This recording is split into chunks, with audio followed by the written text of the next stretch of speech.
Welcome back. Welcome to another edition of Financially Free with Money MD. Today, I believe we'll talk about student loans. Who doesn't have a student loan, right? I mean, I see clients and they range from anywhere from $60,000 to I actually had a client whose student loans were $520,000. Couldn't believe it. It was a combination of her undergrad and her veterinarian school.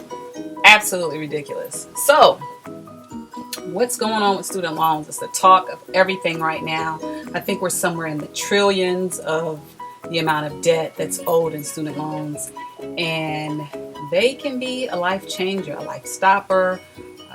A lot of decisions are placed on hold as a result. You know, there's people don't want to get married or don't want to marry somebody who has a lot of debt, because in a lot of cases when you're married, to become one in more ways than just physically, you now have to take on that person's debt. If something were to happen to them, you may still be liable. Depending on the type of debt it is, whether it's federal or not, you could be still liable. Say if your spouse were to pass away, then you would still be responsible for that debt. So, student loans. There are a lot of retirees who are getting into retirement and still owing student loans. So they still have to work. Walmart greeters, you see them, your grandmother out there waving and checking your receipts when you come in and out. And they are still working to pay these student loans that could affect their Social Security disbursement once they get of age. What else happens? Some people just say, F it, I'm not paying. I don't care. I don't even make what I owe in student loans. I got a degree that I can't even use, so how can I pay? Well, what can happen? A lot of states will stop your driver's license. So they'll suspend that if you owe student loans. If you have any professional licenses, obviously a doctor, something important like that, lawyer, they could suspend your license and you can no longer practice. Also, your student loans, if they are in default, could affect your tax refunds. So when you file your taxes, you think you're about to get a refund check back. No. They're going to take it and apply it to your outstanding debt. So I get a lot of people who contact me and they say, I don't know. Should I consolidate my debt, my student loans? Should I get into one of the federal programs, repayment programs, or the pay-as-you-earn or income-based repayment plan, the Obama plan, whatever you want to call it?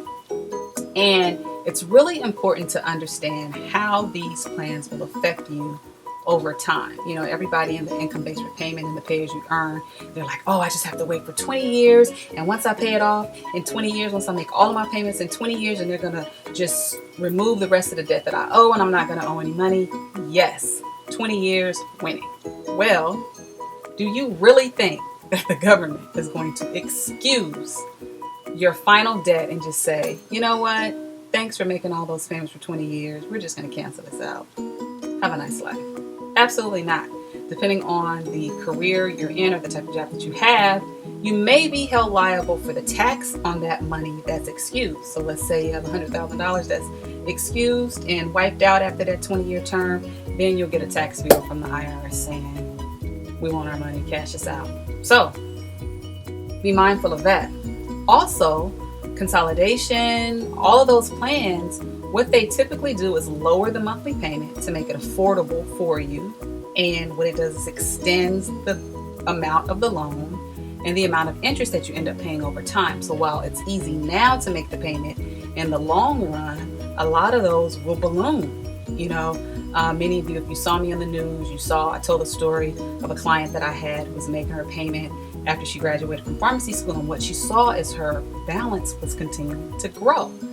Doesn't make any sense. I'm making this payment on time every month, a substantial amount, right around $1,000, and my bill is still going up. How is that happening? So once we got in and, I went back and forth with the lender and I needed some promissory note and see what we had going on there, the repayment that they put her on didn't even cover the principal. Not just the principal, but the interest. So she wasn't even making enough. She was right around, I said like $1,000. Actually, it was like $920 is what her payment was.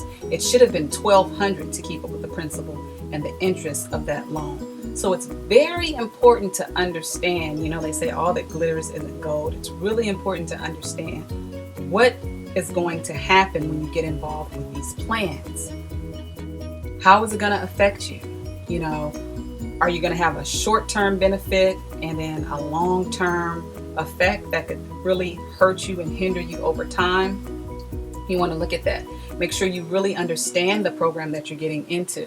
If you take, and it's also happened with another client that I have, and looking at his situation, he's not making enough to cover it. You know, at the end of the 30-year mark, when the loan should still be paid off, he's going to still owe like $50,000. So these lenders are really in the business to make money. They're not really in it to help you. They just want their money by any means necessary. So look into deferment if you can't afford to make the payments. If you're just, unemployed and you don't have any source of income, don't just let it default, because then we get into another credit situation. We don't want that to happen. So get into a deferment or forbearance. They'll allow that for a limited amount of time where you won't have to make any payments. Depending on the type of loan, the interest will still accrue, obviously, because they want their money. So, but you won't be held liable for the missed payments until you get into a place where it's comfortable. Also, one of the good things that, is important to note with those plans that you get into, the repayment plans, every year you have to redo the paperwork, especially if you're in an income-based or pay-as-you-earn. They want to see, okay, what are you making now? Last year you told us you were making $50,000, $100,000. Let's redo the paperwork, because if now, in fact, you're making more money, then you need to make a higher payment because it's pay-as-you-earn or income-based. So you want to make sure you stay on top of that. I had a client, another pharmacist. Seems like I get a lot of pharmacists. But anyway, I had a pharmacist who forgot actually to do her renewal with submitting her paperwork.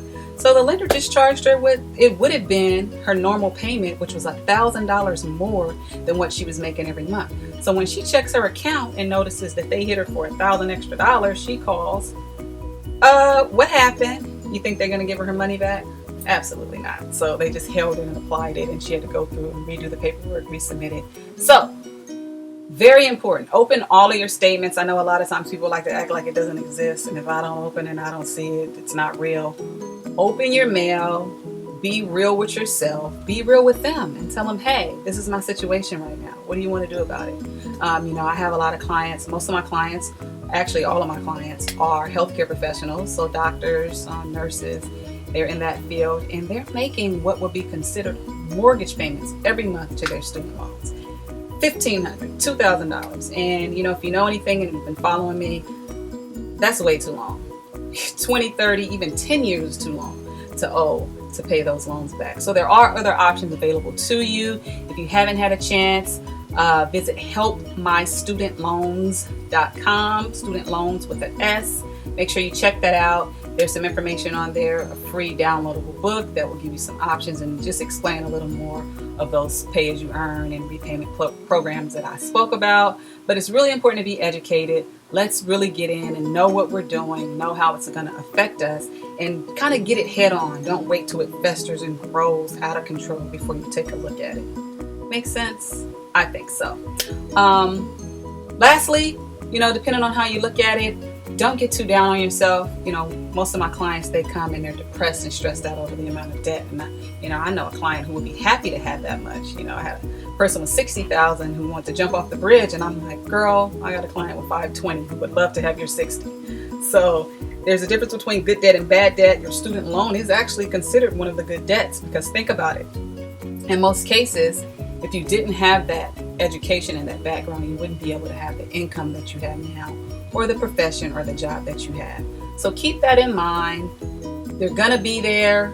Let's tackle it. Let's put a plan in place to get it knocked out, because nobody wants to be paying it off when you have grandchildren running around. And here they are graduating from college and you're still making your student loan payments. That's crazy. So that's it.